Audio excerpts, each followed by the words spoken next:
1 महीना अगर आप पढ़ लिए ऐसा, तो आपके नंबर अगर 10 नंबर 70 आ रहे हैं तो 80 हो जाएंगे, ये मेरी गारंटी। खत्म की अगर मॉक देने आप उतरेंगे तो ना आपके नंबर अच्छे आएंगे, हो सकता है किसी ने। चलिए सबसे पहले हम बात करते हैं जो 4-5 साल से तैयारी कर रहे हैं, या ऐसे लोग जिनका सिलेबस खत्म हो गया, चाहे वो, लेकिन शाम को खुद कहना कि हाँ ये मैंने पढ़ा है, और मुझसे भी कहना, ठीक है। आगे बात करते हैं जो लोग वर्किंग हैं। वर्किंग में 2 तरीके के लोग हो सकते हैं। एक तो वो, हेलो एवरीवन, कैसे हैं? उम्मीद करते हैं अच्छे होंगे। देखिए आज की वीडियो जो होने वाली है, ये मॉक टेस्ट के साथ साथ आप तैयारी कर रहे हैं तो कौन सी गलती करते हैं उसके लिए है, और ऐसे लोगों के लिए है जो 2-4 साल से तैयारी कर रहे हैं, उनका सिलेबस हो गया है लेकिन उनका हो नहीं रहा है। उनका एक्सक्यूज क्या है कि उनके 1-2 नंबर से नहीं हो रहे हैं। ये सब उनके एक्सक्यूजेस होते हैं, मेरे भी थे, लेकिन उनके लिए भी ये वीडियो है, और क्या गलती कर रहे हैं उनके लिए। और जो बिगिनर हैं, जो नया नया आए हैं तैयारी करने, उनके लिए भी ये वीडियो है। और जो वर्किंग है, लास्ट में मैं उनके बारे में बताऊंगा, ठीक है। तो आप ये वीडियो देख लीजिए, उसके बाद आपको कहीं से भी मोटिवेशन लेने की जरूरत नहीं है। सबसे पहले हम बात करते हैं ऐसे लोग जो 2-4 साल से तैयारी कर रहे हैं और उनका सिलेबस खत्म हो गया है उनके हिसाब से, ठीक है।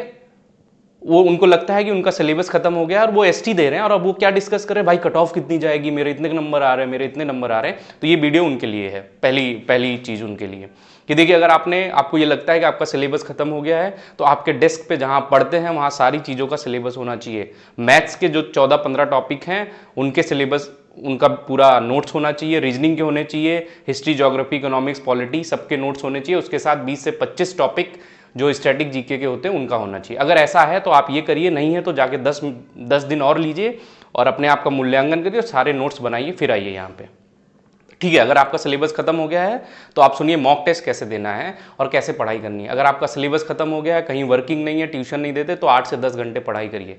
कैसे करना है शेड्यूल में बता रहा हूँ। करंट अफेयर की 1 घंटे की वीडियो आप रोज देखिए जो स्टैटिक जीके भी कवर कर रहा है। आप कौन सी वीडियो देखेंगे? जैसे कुमार गौरव सर की वीडियो है, बड़ी अच्छी वीडियो है, उसमें स्टैटिक जीके भी कवर होता है। और 1 से 1.5 घंटा कम से कम आप जीएस रिवाइज करिए, क्योंकि आपका सिलेबस तो खत्म हो गया है भाई, तो आप जीएस रिवाइज करिए, ठीक है। और 2 घंटे मैथ्स लगाइए, कम से कम 2 घंटे मैथ्स लगाइए। और ऐसे क्वेश्चन नहीं करना है जो आपको आते हैं, ऐसे क्वेश्चन करना है जो आपको नहीं आते हैं भाई साहब, ठीक है।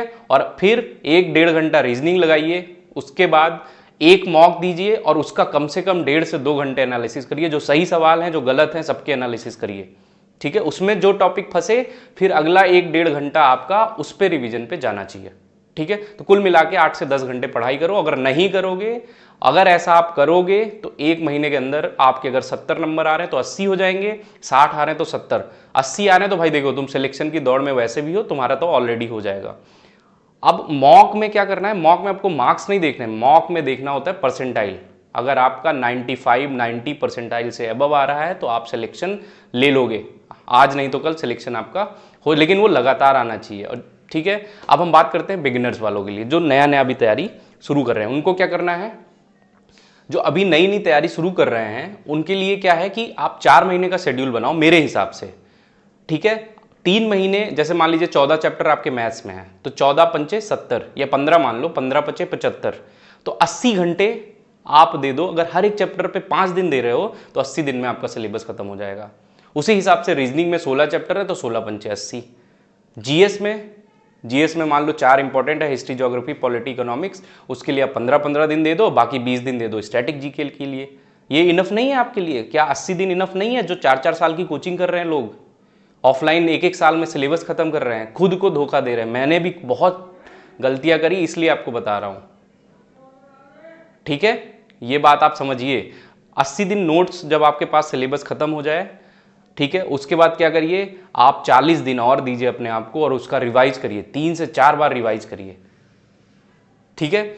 वो करने के बाद अगर आपका मन करता है तो 40 दिन में आप 1-1 एसटी देते रहिए रोज, और उसका मूल्यांकन अच्छे से करिए। परेशान मत होइए, धीरे धीरे नंबर बढ़ेंगे।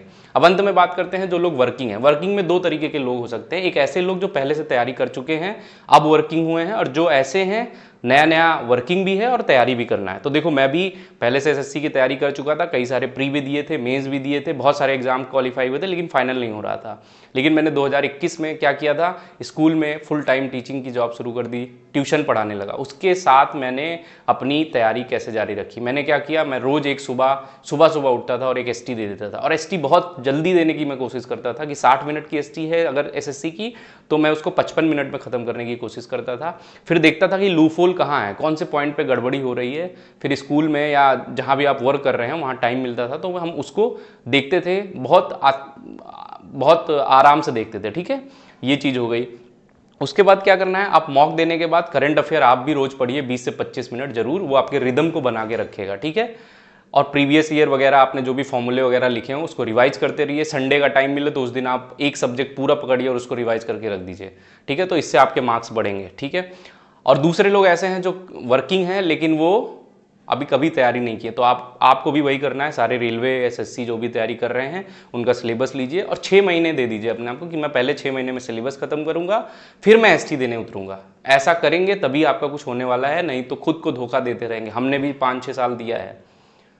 जो सक्सेस का मूल मंत्र है मेरे हिसाब से, और मुझे मेरे मामा ने बताया था कि भाई देखो, be loyal to yourself, आपको खुद से ईमानदार होना पड़ेगा। जिस दिन आप खुद से ईमानदार होगे उस दिन आप सफल हो जाएंगे।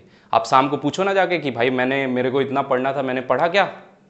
अगर पढ़ लिया तो ऑल द बेस्ट, नहीं पढ़ा है तो उठ जाओ, पढ़ो बैठ के।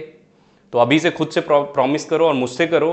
मैं टेलीग्राम चैनल का लिंक दूंगा, आप आओ और उसमें पढ़ो और डेली का शेड्यूल बनाओ। आप कहेंगे तो मैं शेड्यूल बना के दे दूंगा कैसे आपको पढ़ने हैं, ठीक है। उसके हिसाब से पढ़ाई करो, फिर मुझसे 3-4 महीने बाद मिलो। आप देखेंगे कि क्या आप में रेडिकली चेंज आया है, बहुत ग्रेजुअली चेंज आएगा, तभी आप सक्सेस होंगे। नहीं तो आपको 4-5 साल लग जाएगा। कुछ लोग का होता भी है बाद में, कुछ लोग का नहीं होता है। तो अभी से समझ जाइए, सिलेबस करिए, कंसिस्टेंसी रखिए, हार्डवर्क करिए, रिवीजन करिए। उसके बाद अगर सिलेबस खत्म होता है तो मॉक टेस्ट दीजिए, और कट ऑफ कितना जाना कितना नहीं इन सब की बात छोड़ दीजिए इसी समय, ठीक है। All the best.